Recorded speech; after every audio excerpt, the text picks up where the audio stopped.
j'entame à un nouveau chapitre dans ma vie personnelle, mais aussi là, dans mon combat pour faire reconnaître les droits des personnes handicapées. Après 9 ans en CHSLD, Jonathan Marchand peut enfin vivre chez lui malgré son handicap. L'homme de 44 ans atteint de dystrophie musculaire est de retour à la maison grâce à une entente avec le réseau de la santé. Notre collègue Alexandre Duval suit l'histoire depuis un moment déjà. Alexandre, pour Jonathan Marchand, c'est une libération.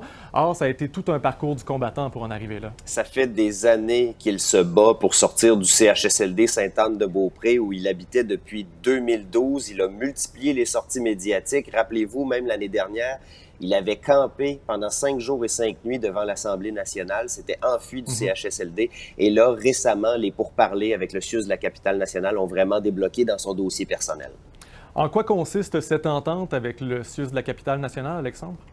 Bon, alors Jonathan retourne vivre à domicile dans un appartement adapté. C'est en vigueur depuis environ 2 semaines. Il a du soutien en continu à domicile, 24 heures sur 24. Il a toujours une personne avec lui, parfois même 2.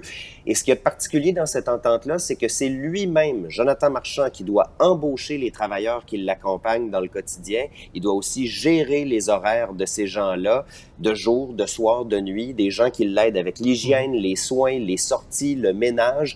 Et ça lui met quand même une certaine pression. Là, il a de grandes responsabilités sur les épaules pour arriver à gérer tout ça, ça c'est clair.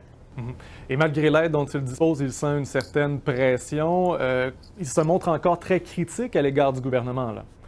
La raison est assez simple, c'est que si son état de santé se dégrade, on pourrait décider de le renvoyer en CHSLD. Ça fait partie de l'entente qu'il a signée avec le réseau de la santé. S'il a des bris de service également, s'il y a des employés qui ne se présentent pas au travail à répétition et que ça peut représenter une menace pour sa sécurité, encore là, on pourrait le ramener en CHSLD. Alors, Jonathan Marchand trouve qu'on lui en met assez lourd sur les épaules, d'autant plus qu'il s'est battu pendant des années. On l'écoute.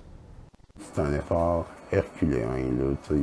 J'ai du mal à voir comment d'autres vont réussir à quitter, là, quand c'est un système qui est à sens unique. T'es pas supposé de sortir de là vivant. Là. Que signifie cette victoire-là pour les autres personnes handicapées qui vivent en CHSLD? Vous savez, le gouvernement du Québec devait mettre en place un projet pilote cet été pour sortir les adultes handicapés des CHSLD. Le projet pilote a été abandonné.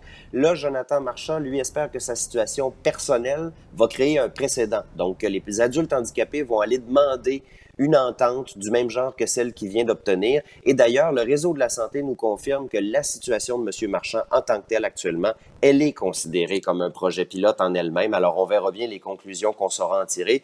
Jonathan Marchand, lui, pendant ce temps-là, savoure pleinement sa nouvelle liberté, comme il l'appelle. Il dit vraiment que c'est une libération d'être de retour à domicile. Merci beaucoup, Alexandre. Je vous en prie. Pour lire le texte d'Alexandre, consultez l'appli Info de Radio-Canada. Je vous souhaite une excellente journée.